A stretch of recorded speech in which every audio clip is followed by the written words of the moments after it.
raclette à la vapeur, je n'avais pas. Je vais la refaire.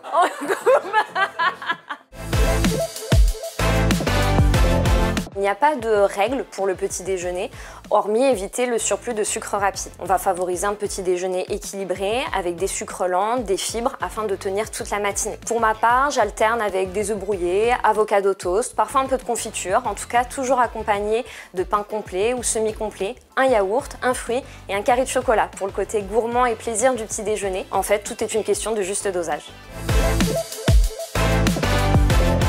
Au-delà de la source de protéines, ce qu'il faut surtout, c'est avoir la juste quantité et une très bonne qualité. À noter néanmoins qu'on va éviter la surconsommation de viande rouge qui peut engendrer l'apparition de certains cancers et de maladies cardiovasculaires. Pour ma part, j'ai vraiment une préférence pour les viandes dites maigres, comme la dinde, le poulet, et on va pouvoir faire varier les plaisirs en rajoutant certaines épices comme du curry, du paprika. J'apprécie également les steaks de haricots rouges pour faire des burgers maison sans aucune culpabilité. Fruits, on ne le dira jamais assez, mais fruits bien sûr.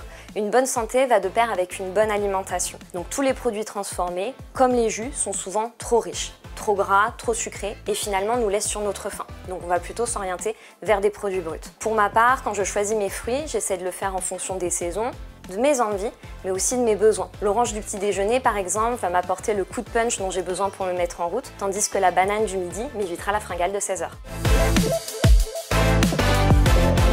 Alors il n'est plus à prouver que diminuer sa consommation d'alcool a des effets bénéfiques à court et à long terme sur notre santé physique et notre santé mentale. On dort mieux, on réfléchit mieux, bref, on se sent mieux. J'ai aussi pu remarquer avec des patients diabétiques qu'ils avaient pu diminuer significativement la moyenne de leur glycémie, aussi appelée hémoglobine glyquée, en stoppant leur consommation d'alcool.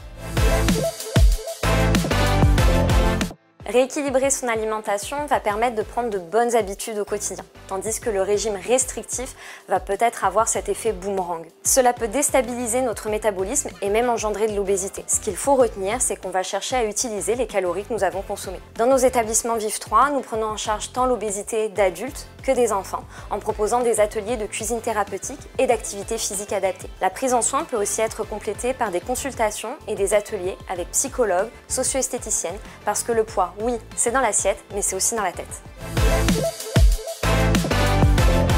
La cuisson lente à la vapeur va permettre de garder tous les bons nutriments des aliments. Ils vont aussi être plus tendres, on ne va pas rajouter de matière grasse, ce qui va favoriser une meilleure digestion. Un atout non négligeable, c'est que la cuisson à la vapeur nécessite beaucoup moins de surveillance que la cuisson à la poêle, donc c'est plutôt bien pour les working moms. Si j'avais une recette phare à vous proposer, c'est le filet de Saint-Pierre au gingembre et au sésame, accompagné de riz et de poivrons, un régal.